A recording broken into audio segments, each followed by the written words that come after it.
నేను చాలా షూటింగ్లకి చాలా కంట్రీస్ వెళ్తుంటాను. అంటే ఈ రోజున అవేర్నెస్ వాక్ అని పెట్టారు. This is physical challenged celebration day. నిజంగా చెప్పాలంటే, ఎందుకంటే చాలా సంస్థలు ఇక్కడికి వచ్చి మేము కూడా మీలాగా బతకాలనుకుంటున్నాం, మమ్మల్ని అవాయిడ్ చేయొద్దు, ఇంకో రకంగా చూడొద్దు అని బుద్ధలు చెప్పారు. చాలా మంచి విషయం అది. ఎయిర్పోర్ట్కి వెళ్ళినా సపరేట్గా ఒక లైన్ ఉంటుంది, రైల్వే స్టేషన్కి వెళ్ళినా సపరేట్గా ఒక లైన్ ఉంటుంది, బస్ స్టాండ్కి వెళ్ళినా కూడా సపరేట్గా ఒక లైన్ ఉంటుంది. ఎందుకంటే మన భారతదేశంలోనే అట్లాంటివి పెట్టరు. ఎందుకు పెట్టరో నాకు తెలీదు. దానివల్ల ఏమైనా ఎక్స్ట్రా ఖర్చు అవుతుందో కానీ అది కూడా కాదు. ఏంటంటే అందరినీ కలిపేసి ఆడ మగ గుడ్డి చెవిటి అందరినీ కలిపి ఒకే లైన్లో ఉంచుకుంటారు ఎక్కడికి వెళ్ళినా కూడా.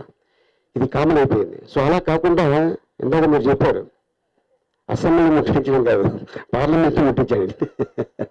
ఎందుకంటే మంత్రులు ఇక్కడే ఉన్నారు.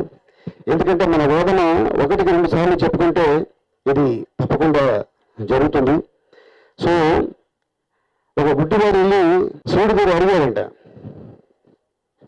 భగవంతుడా నాకెందుకు కన్ను ఇవ్వలేదు అంటే, ఆయన తపస్సు చేస్తున్నాడు. ఈ పాడు ప్రపంచాన్ని నేనే చూడలేదు అనుకుంటున్నాను, చూడకూడదు అనుకుంటున్నాను.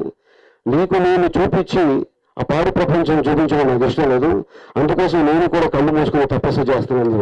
సో అట్టగా భగవంతుడు మనకి అన్ని ఇచ్చినప్పుడు మనం కృతజ్ఞతలు చెప్పుకోవాలి. సో ఇది ప్రతి సంవత్సరం ముఖ్యంగా చెప్పాల్సింది ఏంటంటే, చాలా సంవత్సరాల నుంచి చాలామంది యంగ్ బాయ్స్ అండ్ గర్ల్స్ అందరూ వచ్చారు. I appreciate you. ఎందుకంటే ముఖ్యంగా మీరు ముందుండి నడిపించడం అనేది చాలా ఆనందకర విషయం. అలాగే ఈ రోజున వేదిక మీద ఎంతో గొప్ప గొప్ప వాళ్ళందరూ వచ్చున్నారు. వాళ్ళకి కూడా నా అభినందనలు తెలుపుకుంటూ thank you very much. All the best.